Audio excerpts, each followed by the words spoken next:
Okay, I'm just going to share a couple, I don't know, a little bit of personal stuff, I guess, which might be fairly boring. I don't know. Stop me, interrupt me, whatever. First of all, the introductions were very challenging. To the day, to the yontif, the union of change is Givaldic. It's all about change. Change is not very easy.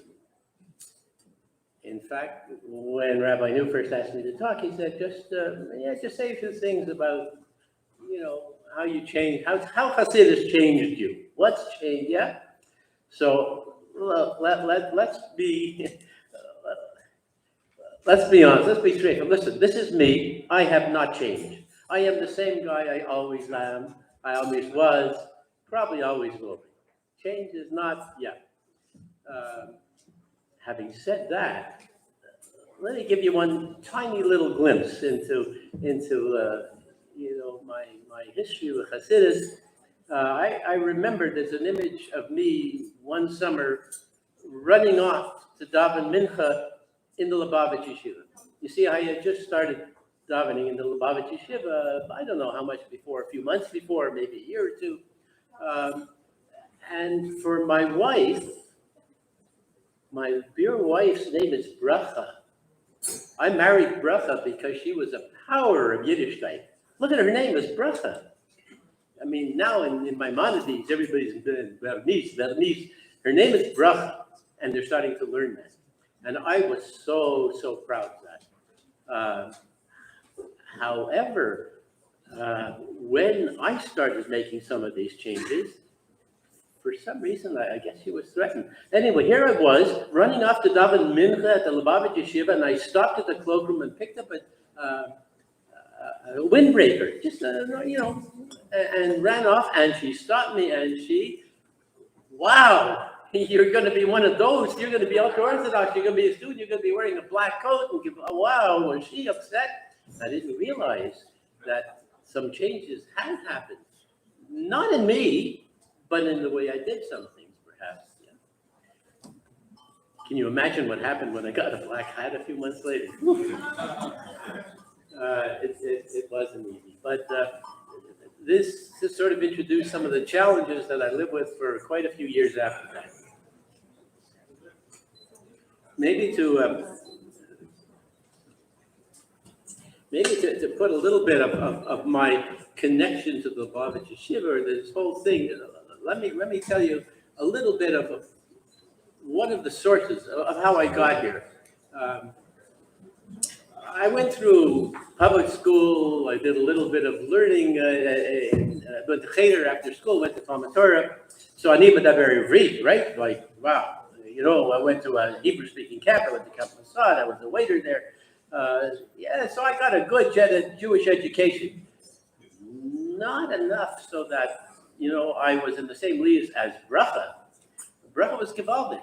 She took me to the Ulam on Friday night with Habonim, right? I never went to shul on Friday. I never did anything on Friday night. I did very little about Shabbos. On Friday night, she took me to where they danced and sang. It was Zionist stuff, perhaps. And however, when I put that jacket on, when I put that black hat, and she had.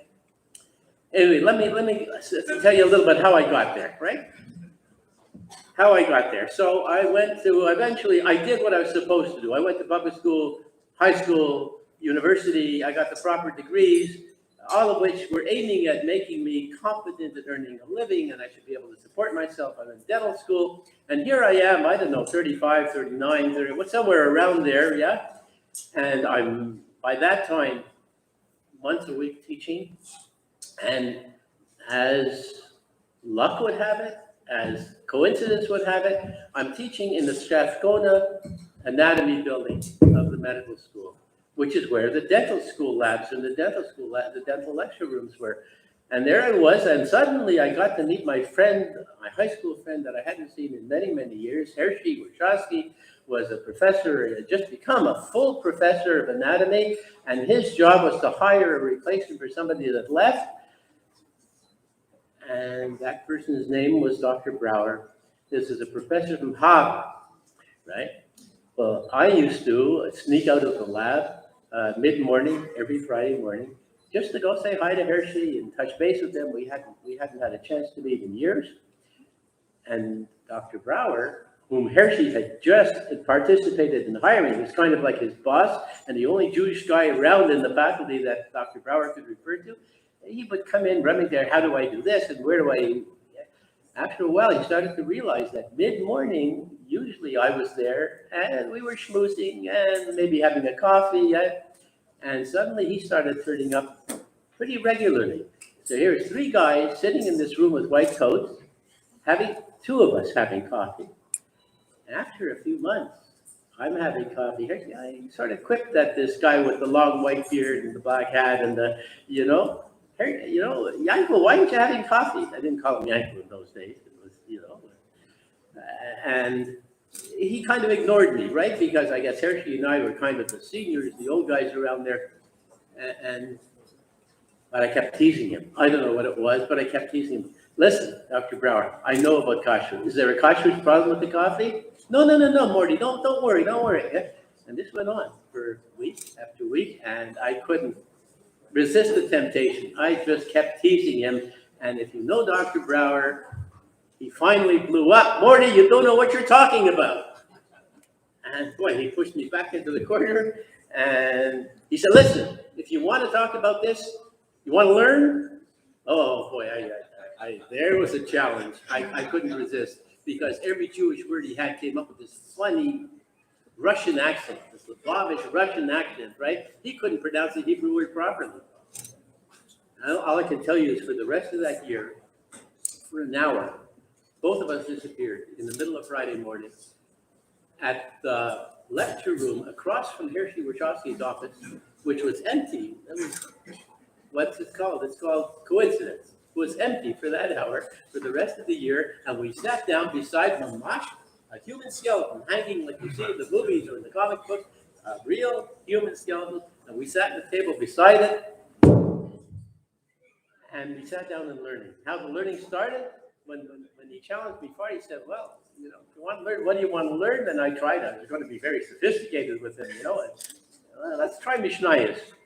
He jumped at it. I thought I would impress him. Which Mishnayos do you want to learn? So I thought I remembered that Megillah was short and easy or something. So do you want me to bring a sefer? So no, I'll bring. Well, sure enough, the first time he brought 2 copies of a Mishnah that I had never seen in my life. It was what's the Hebrew Mishnayos?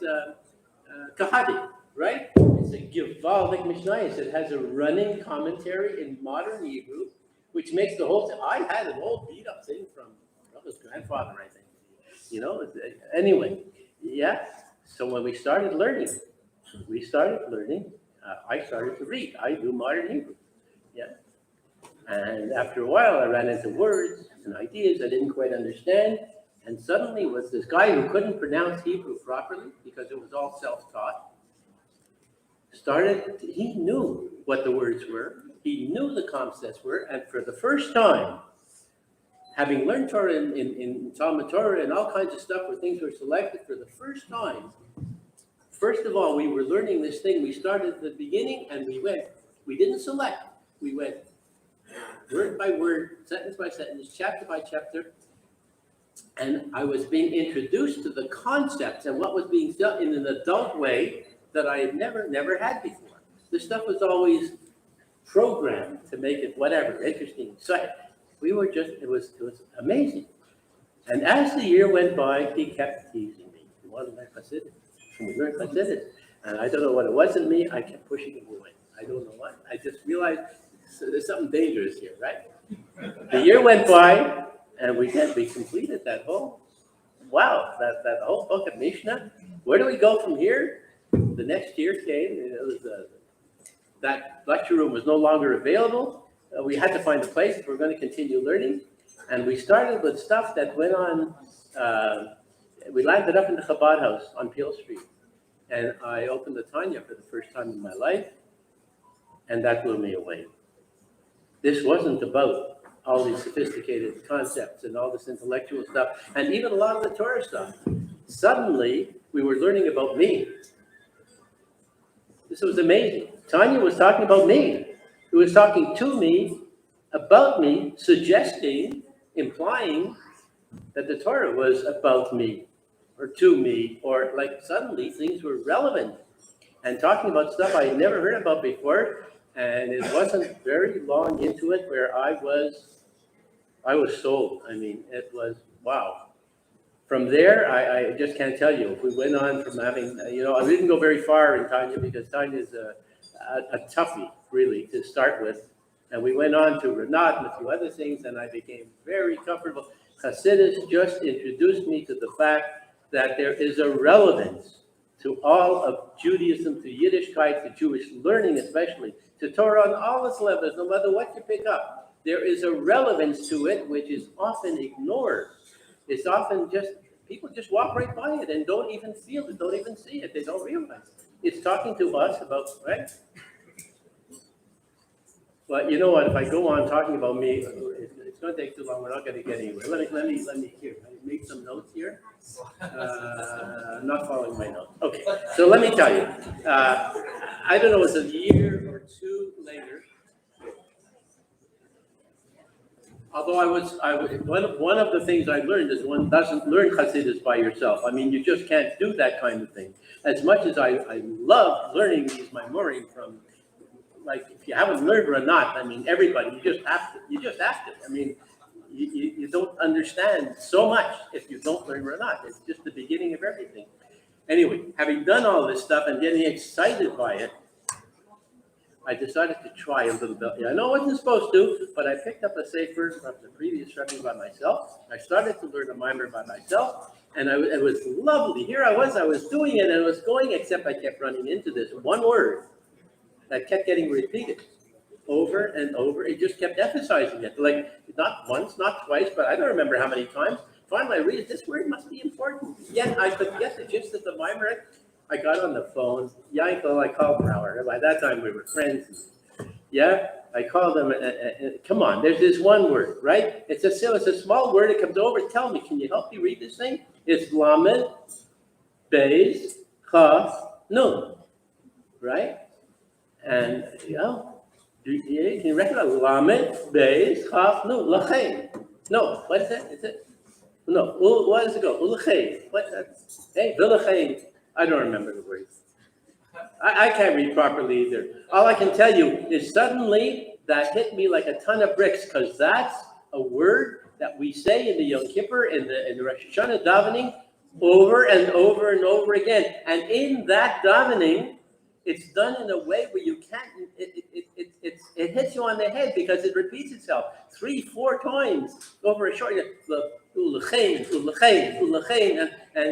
wow, it's beautiful poetry. At the Shar, wow, the choir comes in, whoa, like they have a, right? But the L'chein means, well, it can mean two things.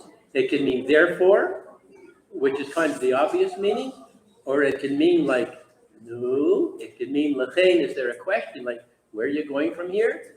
What do you really mean with your time? What do you mean? Bring your fear, bring your respect.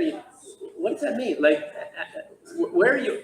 Like somebody said, who was it? The master of ceremony said, where are you at? Right?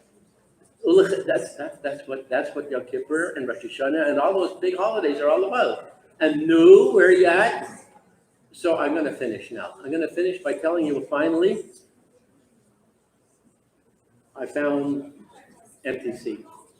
Rabbi knew. Suddenly, look.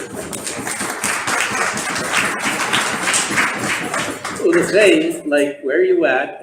And now what's next? And now what are you going to do with what you earned? And now what are you going to do with what you learned? What are you going to do with what you knew? Knew? Right? Like in the middle of Russia, in the middle of Yom Kippur davening, knew? Yeah? Rabbi Nu has redefined the word for me. What l'chein means is takeaway. There's something called takeaway in it, right here in this shul. There's always, right? Now, by Rabbi Nu, when he learns Chassidus, and you're learning about these lofty ideas about God and you and God and you, and he said, whoa, this is about your marriage. This is about how you treat your kids. This is about how you treat your wife. This is real, right? same here, and that's why I'm here, and hopefully you're gonna help me